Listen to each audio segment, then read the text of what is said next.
Bonjour first grade families, it's me, Monsieur M, this time with the video for parents.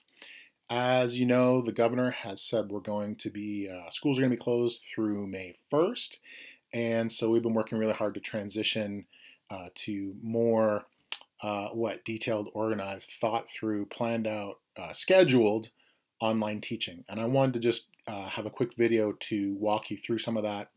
I've had a couple people say they've had trouble logging on to Clever, for example.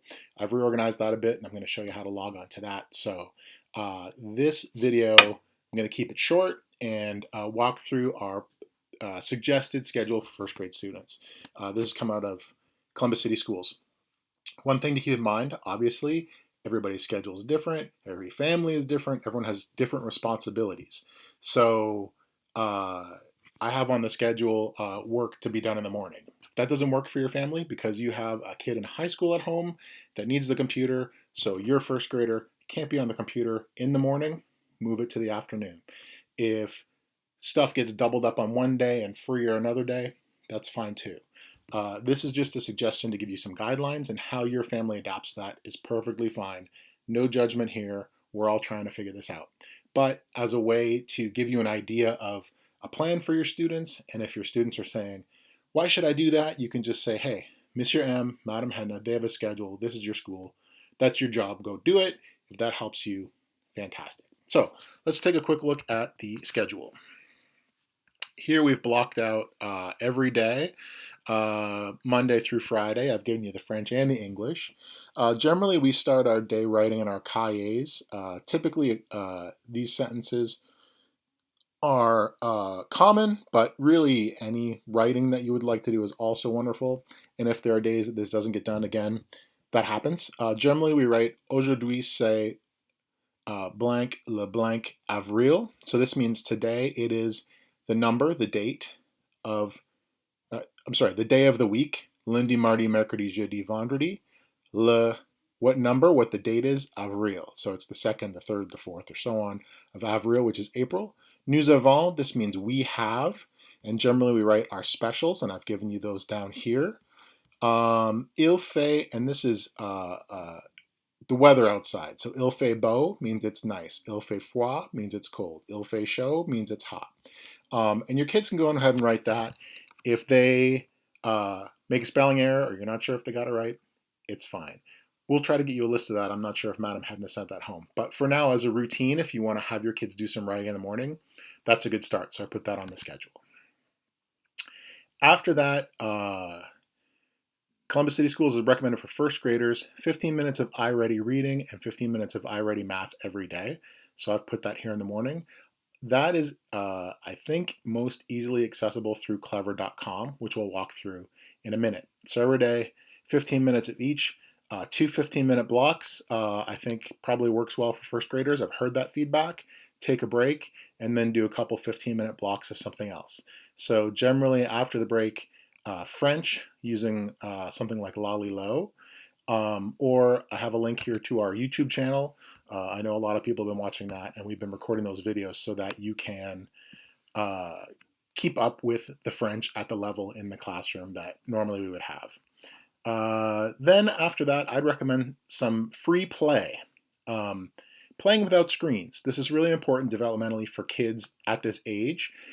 Playing on a screen is really fun. We all know that.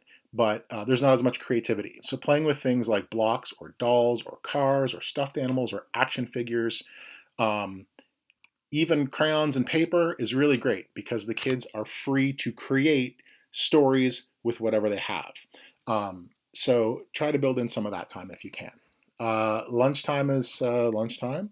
And then in the afternoon, I have specials for each of these. Monday is art. So this can be a free draw. You can tell your kids, hey, it's art day. Go do a drawing or a painting or markers or whatever works for your family with the supplies you have at home. I'll also be working on some more detailed prompts in this area. Tuesday, the morning, very similar. Nice to have a routine. Again, if that's not your morning, it's your afternoon or what have you. Whatever works. Tuesdays we have music. I've given a link to Madam Lopez's YouTube channel. It's not strictly organized for first grade. It's kind of where she puts all of her videos. So songs that first graders do, and second graders, and third graders, and songs for kids to practice that do the musicals that get put on. Everything's kind of there, but that can be a start. Or other songs that you like to play, or getting up and dancing with your kids. Anything musical, if you want to squeeze that in, that's wonderful.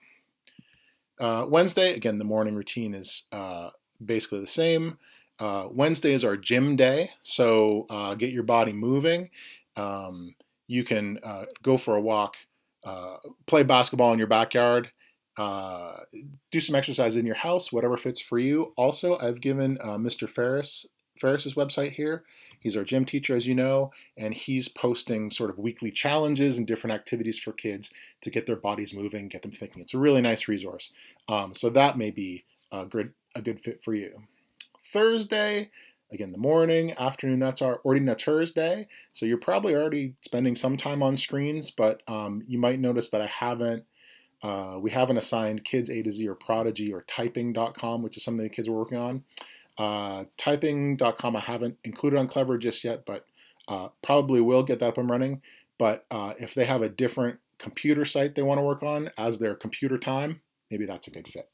Friday, again, the morning routine, and then that's our library day. And Madam McMahon, our school librarian, she is posting for different levels. So the K to 1 is our level.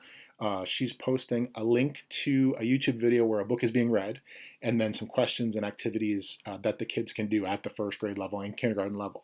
So she's going to have a different one of those each week. You can access that if you need a place to start. Also, as you know, on our YouTube channel, we have a lot of books being read, mostly by the other teachers, but they're doing a fantastic job with that. So if that becomes a, hey, let's go watch one of those videos of a book being read, or let's read together, or you read to me, I'll read to you, however that works for your family is fantastic. But that's our outline of our calendar and our specials. So, excuse me. So generally, if this routine works for you, fantastic. Like I said, if not, feel free to modify it. But to give you a guideline, the reading and the math is good to get in the routine.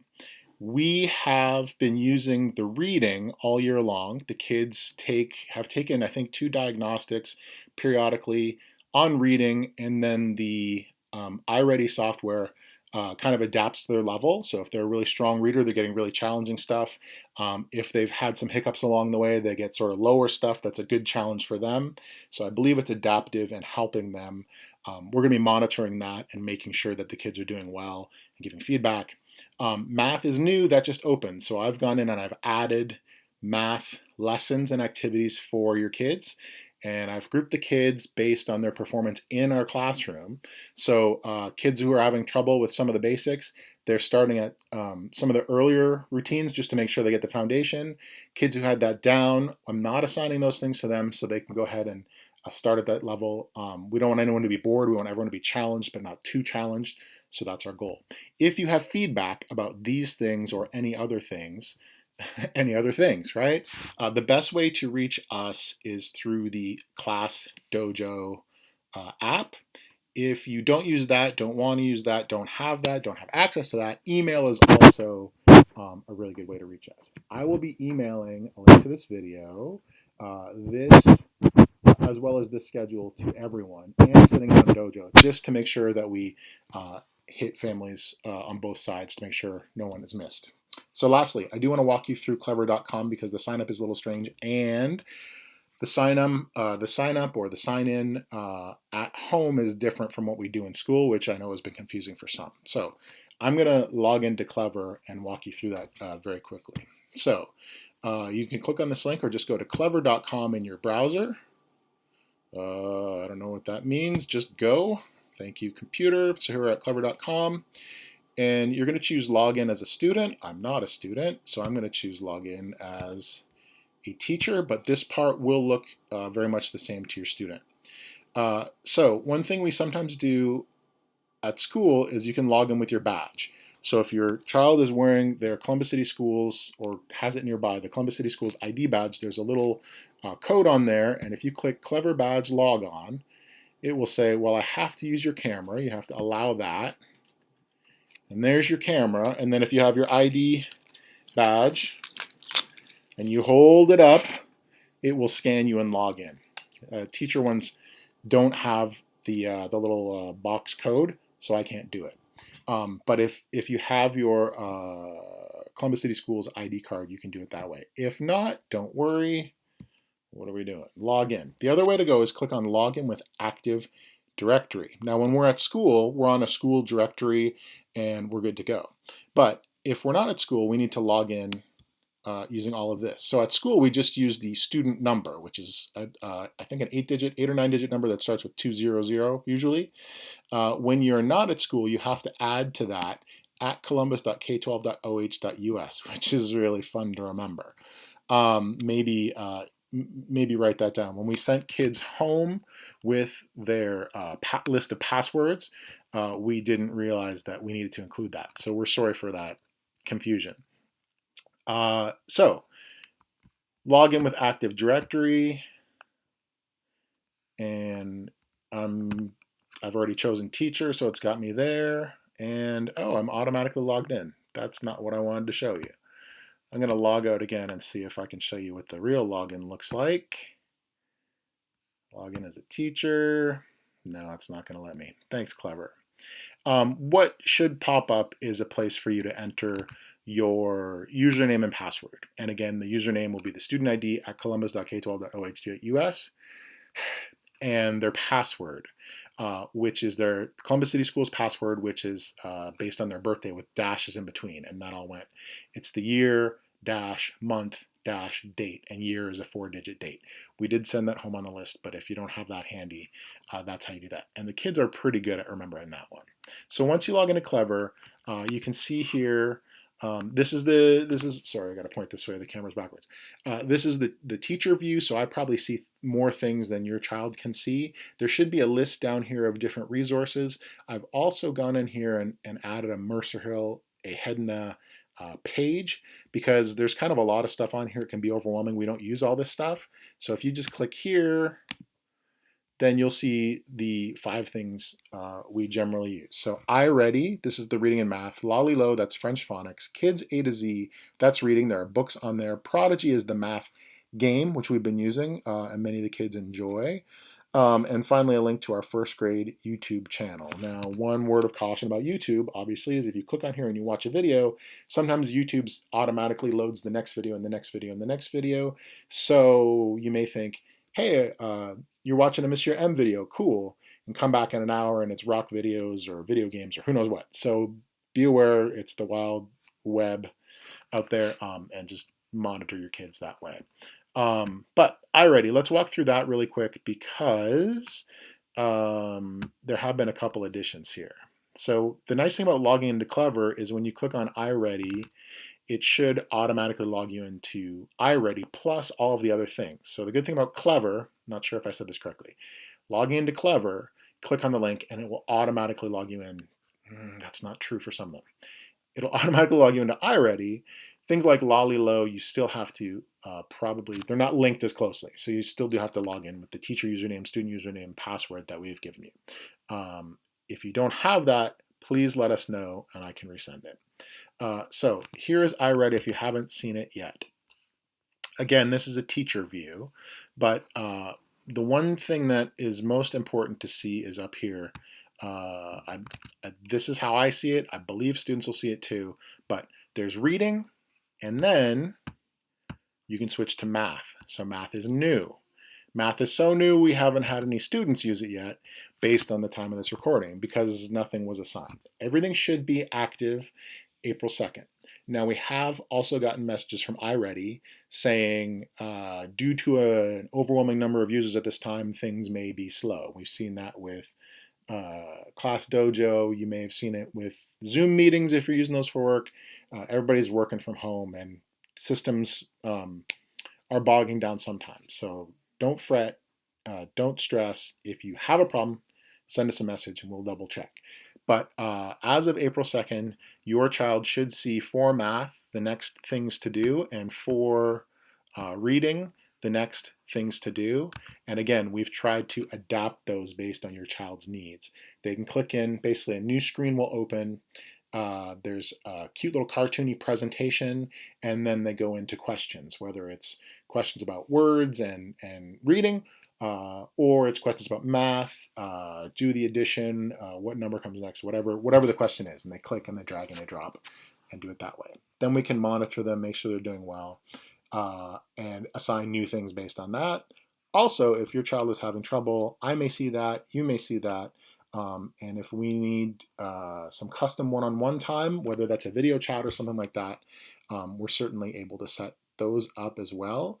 If either you as a parent are having trouble logging in or figuring something out, or your child is having trouble with this whole two-digit addition thing and it's just overwhelming, we can set that up as well. So the best way to communicate with us currently is Class Dojo or email. And when I send the email, you'll have our email addresses if you don't already. So I think that's all I wanted to cover. We have heard from every family in our class, which is wonderful. I know it's been a big challenge for almost everyone figuring out how to make all of this work.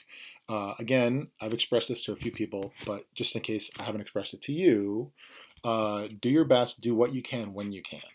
If you miss a morning of schoolwork because your family just needed to snuggle up and watch a Disney movie or a Star Wars movie or just a bunch of cartoons, if that's what your family needs, that's what your family needs. We're not going to judge. We're not going to stress. We're trying to make as many good, useful resources available to you without overwhelming you, so that when you and your child are ready to get in and learn and be active and take on some academics, they're ready and there are lots of options, hopefully at a level that's good for them. If you're having trouble with that, let us know and we're going to try to fix it. So, hope everyone is doing well. It's great to see you, although it's it's a video. I can't see you. You can see me. But thank you for all your help and support, and we will continue to be here for you. If there's anything you need, please let us know. Thanks. A bientôt.